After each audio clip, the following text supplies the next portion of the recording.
नमस्कार सभी को। परिचय शिविर में और मैं एक अध्ययन बिंदु शिविर सुन रहा था, तो उसमें जीवन क्रिया के क्रम में एक सूत्र आता है कि ऊर्जा का अंतर्नियोजन ही विकास है, ऊर्जा का बहिर्गमन ही ह्रास है। तो इस सूत्र को थोड़ा और क्लैरिफाई कर दीजिए आप। जी भैया, बढ़िया भैया। तो देखिए, ऊर्जा का बहिर्गमन का क्या मतलब है ना। जीवन की जो ऊर्जा है ना, ये हमारी शक्तियां हैं, आशा, विचार, इच्छा, इनको हम कहते हैं, जो जीवन की ही क्रियाएं हैं। तो जब हमारा मन और ये और जीवन, मन, वृत्ति और चित्त, है ना, तीनों केवल भार लगे रहते हैं, भार की वस्तुओं से, जिसको हम इंद्रिय गोचर भी कह सकते हैं, जिसको व्यवहारिक भाषा में कहना चाहें तो इंद्रियों से सुख होने का, सुविधाओं से सुखी होने का जो प्रयास है ना, उसी को ऊर्जा का बहिर्गमन कह रहे हैं। वो होता वास्तव में शरीर के स्वस्थ रखने के लिए है, लेकिन जब हम सुविधा संग्रह से सुखी होने का प्रयास करते हैं, उसको ऊर्जा का बहिर्गमन कह रहे हैं, और उससे हम विकास नहीं हो पाते हैं। ऊर्जा, हमारी शक्तियों का ह्रास होता रहता है और हम जागृति की ओर नहीं जा पाते, जिसको हम कह रहे हैं साक्षात्कार, बोध और अनुभव की तरफ नहीं बढ़ पाते। अंतर्नियोजन का क्या मतलब है?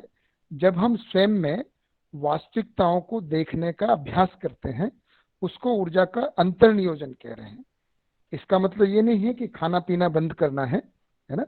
तो शरीर को उतना ही, जितनी हमको आवश्यकता होती है ना, उससे सुखी होने के प्रयास की बजाय जब हमको ये समझ में आता है, प्रस्ताव मिलता है कि जो साधन है वो केवल शरीर को स्वस्थ रखने के अर्थ में है, बाकी सुखी होना समझ के आधार पे होता है, तो हम अपनी शक्तियों को अध्ययन में, समझने में लगाते हैं, कल्पनाशीलता को।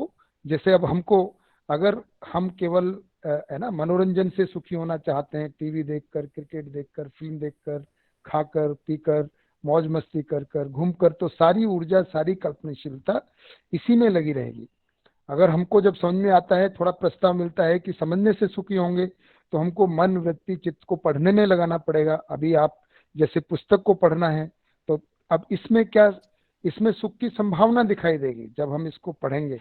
तो ये ऊर्जा का अंतर्नियोजन हुआ, मन, वृत्ति, चित्त को पठन में लगाना, श्रवण में लगाना, फिर जो हमने मध्यस्थ दर्शन की वस्तु को पढ़ा, सुना, उस पर विचार करना, मनन करना, ये ऊर्जा का अंतर्नियोजन हुआ।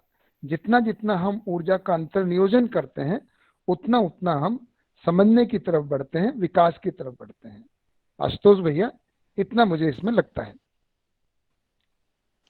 हाँ भैया, बिल्कुल सही बात। Thank you. आप काफी क्लैरिटी आ गई इसको लेके। आप जी थैंक यू। भैया, बढ़िया भैया, आपको शुभकामनाएं, आप ऊर्जा का अंतर्नियोजन कर पाए, है ना। बिल्कुल भैया, बिल्कुल। जी भैया।